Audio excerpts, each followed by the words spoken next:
Hi friends అందరికీ ఈరోజు Godavari special చేప కర్రీ ఎలా ప్రిపేర్ చేసుకోవాలో ఈజీగా చూద్దాం. ముందుగా 1 కేజీ చేప ముక్కలు తీసుకొని నీట్గా కలుపుకొని పక్కన పెట్టుకోవాలి. తర్వాత స్టవ్ ఆన్ చేసి కళాయి పెట్టి ఆయిల్ పోయాలి. తర్వాత ఆవాలు, పచ్చిమిర్చి, టమాటోస్ వేయాలి.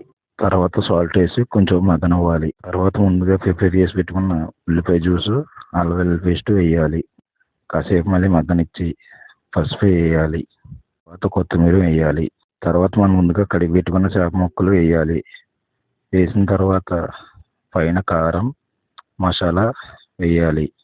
వేసిన తర్వాత 2 నిమిషాలు అలా ఉండిచ్చి చింతపండు పులుసు వేయాలి. వేసిన తర్వాత ఒక పావు గంట సేపు మగ్గనివ్వాలి.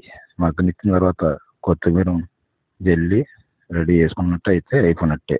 నచ్చితే మా ఛానల్ లైక్ చేసి సబ్స్క్రైబ్ చేసి షేర్ చేయండి. Thank you.